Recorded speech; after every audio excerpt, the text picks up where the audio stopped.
आज मैं बताऊंगा रेशमा मर्डर केस के बारे में। ये वारदात हुई थी 2010 अक्टूबर के महीने में।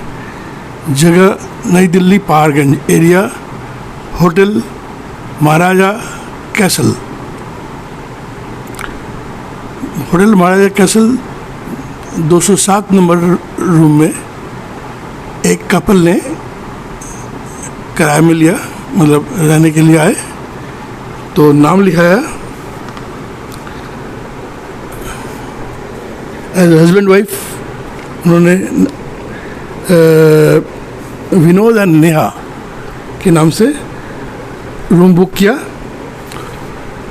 अब क्या होता, होटल रात को ये लोग रहे और सवेरे जैसे नेक्स्ट डे सवेरे जैसे रूम सर्विस का लड़का जाता है हर रूम में, रूम सर्विस वाले सुबह सुबह देखा कोई उठ नहीं रहा, बेल मारा 2-3 बार बेल, फिर 6 बजे 8 बजे, फिर 11 बजे तक, जब हुआ नहीं 12 बजे तक कोई दरवाज़ा खुला नहीं, तब रूम बॉय ने थोड़ा दरवाजे को थोड़ा ढकेलते ही दरवाज़ा खुल गया। अंदर से बंद नहीं था,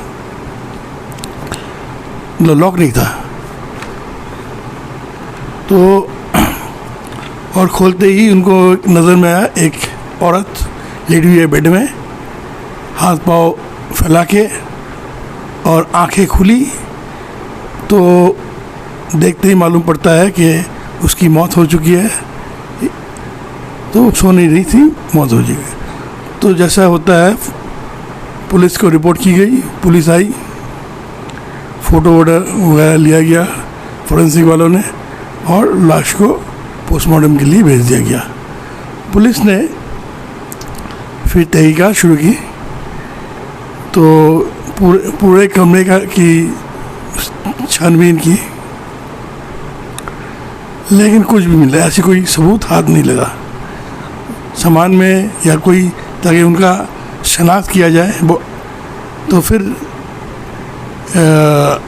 एड्रेस जो था, एड्रेस था अलीगढ़ का एड्रेस, राम गली कुछ, और एक फ़ोन नंबर दिया हुआ था। फ़ोन नंबर से क्या होता है, फ़ोन जैसे फ़ोन घुमाया तो कहा ये phone does not exist, this number does not exist, यानी उस नंबर का कोई मौजूद नहीं है।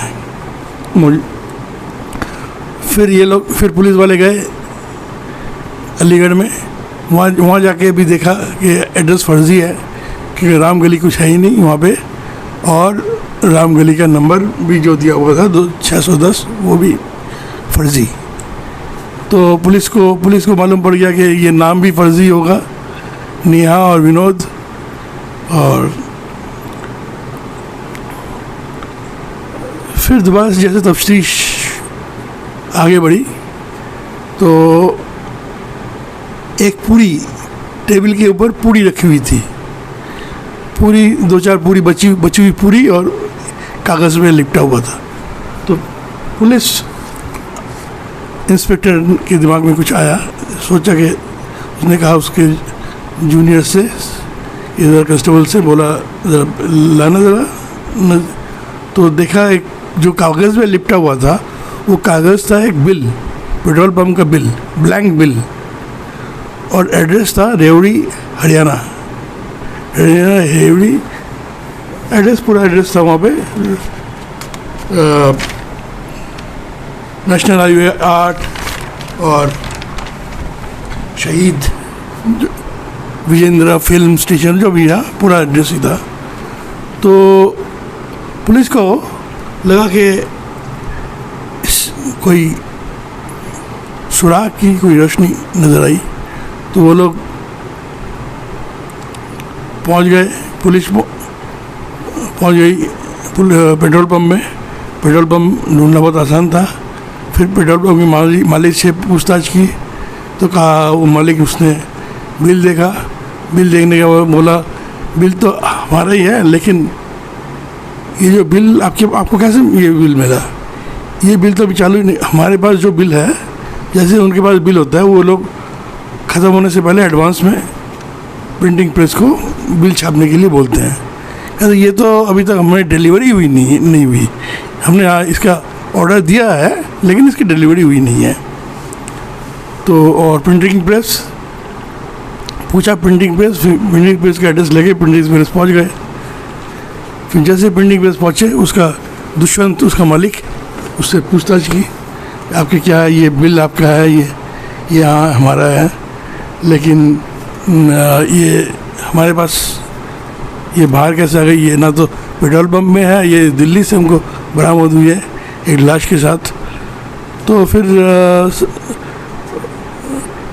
उसने कहा कि ये देखिए, ये जो बिल है, कभी ऐसा होता है कि ये जो एक्स्ट्रा बिल, 2-4 बिल, ये जो यहाँ के जो वर्कर है वो लोग रख लेते हैं अपने पास, हो सकता है किसी ने रख लिया होगा।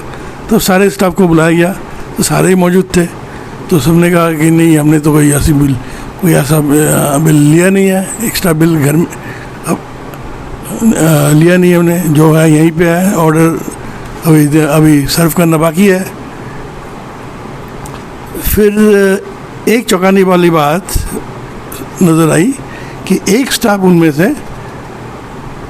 एब्सेंट है, 2-3 दिन से एब्सेंट है। फिर पूछा गया कि कैसे भाई, ये कैसे एब्सेंट है, कौन है ये? कहा कि एक प्रमोद नाम का एक स्टाफ है और वो 2-3 दिन से आ नहीं रहा है, उसने छुट्टी ली है बहन की शादी के लिए। तो पुलिस ने कहा बहन की शादी के लिए चलो, फिर पूछने का ये प्रमोद रहता कहाँ है? कहते नज़दीक में एक मकान में, किराए में मकान में रहता है। उसका कमरा खुलवाया, कमरे में जैसे दिखा कि हाँ बैचलर का क्वार्टर है और कोई ख़ास सामान है नहीं। तो फिर पुलिस को एक अजीब चीज़ नज़र आई कि उसी बिल के कुछ और बिल वहाँ पे पड़े थे, खाली ब्लैंक बिल, और पिछला बिल भी पड़े थे, और बाकी भी प्रिंटिंग के जितने होते हैं वहाँ भी एक्स्ट्रा बिल उसके पास पड़े थे। तो पुलिस को मालूम पड़ा कि तो कुछ ना कुछ इसके साथ, इस कत्ल के साथ इसका नाता हो सकता है।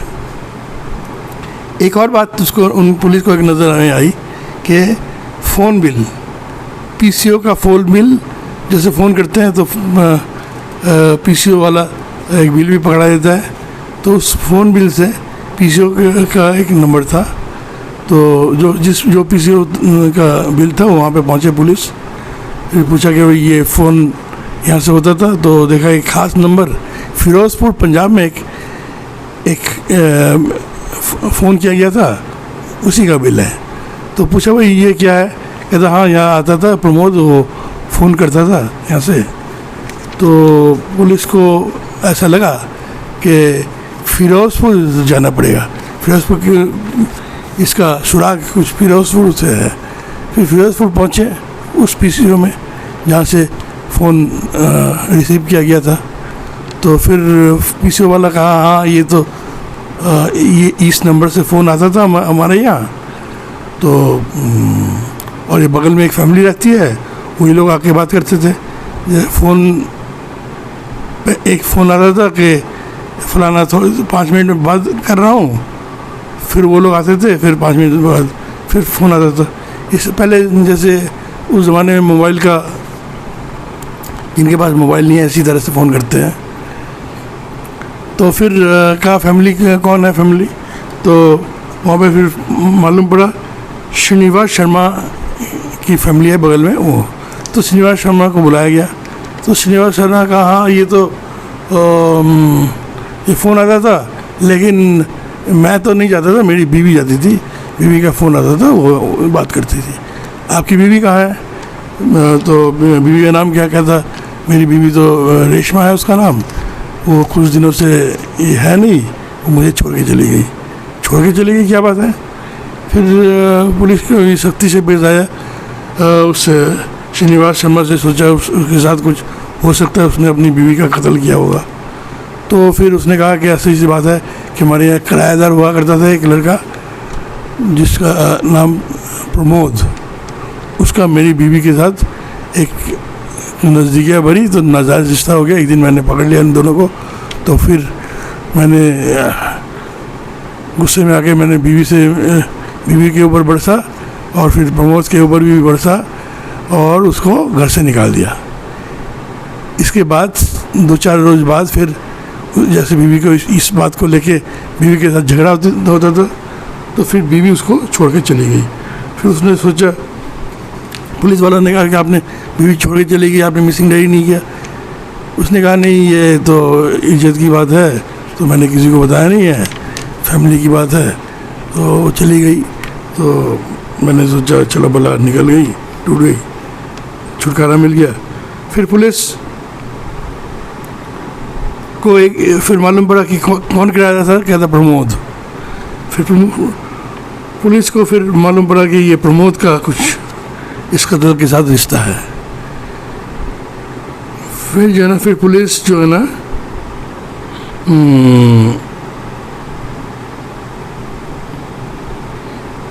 अच्छा, फिर पुलिस फिर रेवड़ी आई पुलिस।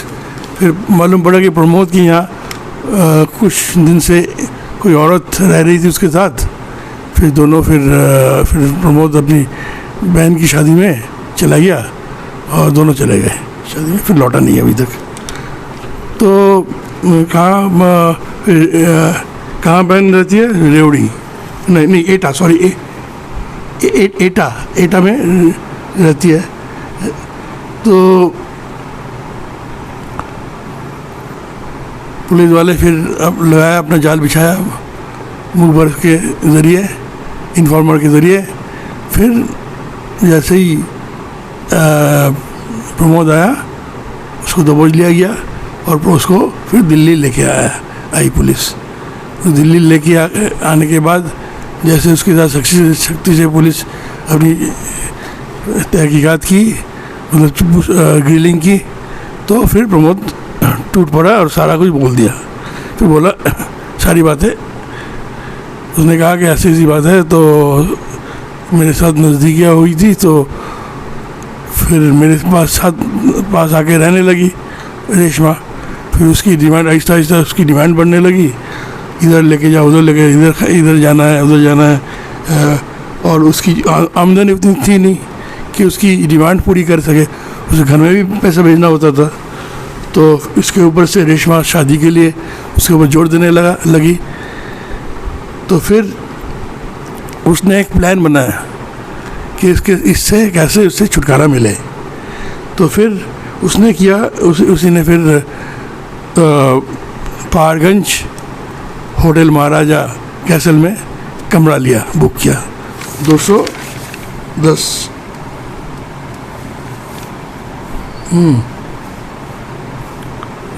नंबर 207 नंबर रूम में कमरा लिया। और फिर देर रात को उसने तकिया के मुंह में दबा के तकिया से गला घोट दिया। और फिर सुबह का इंतज़ार किया। फिर सुबह बहुत सवेरे मैंने जैसे कहा, उसने सोचा कि सामान वगैरह लेके जाएगा तो लोग शक करेंगे। मैंने ऐसे कहा मैं वॉक के लिए जा रहा हूँ, सवेरे आ रहा हूँ थोड़ी देर में, और फिर वापस नहीं आया, लौटा। तो इस तरह से इस कत्ल का इस तफ्तीश का अंजाम हो गया है एक बिल के ज़रिए, एक ब्लैंक पेट्रोल पंप के बिल के ज़रिए एक तफ्तीश का अंजाम हो गया है, जहाँ पे ना तो कातिल का पता था, ना ही मखदूम का पता था, यानी डेड बॉडी की कोई शनाख्त हो रही थी। एक पुलिस अफसर इंस्पेक्टर जिसने अपना दिमाग लगा के पूरा केस का पूरा फैसला किया और कातिल तक पहुंच गया। और फिर अब केस कोर्ट में है। तो दोस्तों ये बात है, ये थी कहानी रेशमा मर्डर केस की। तो ये दोस्तों ये नाजायज़ रिश्ता जो है ये बहुत ख़तरनाक है। देखिए इसमें एक का तो मर्डर ही हो गया है, नाजायज़ रिश्ते में रेशमा का मर्डर हो गया, और जो कातिल था वो भी सलाखों के पीछे। सो दोस्तों नाजायज़ रिश्ते से बच के रहना चाहिए, यही मेरा सुझाव है। और अपना ख्याल रखिए और थैंक्स फॉर वॉचिंग। अगर आपको इसका कंटेंट पसंद है तो लाइक कीजिए, शेयर कीजिए और सब्सक्राइब कीजिए।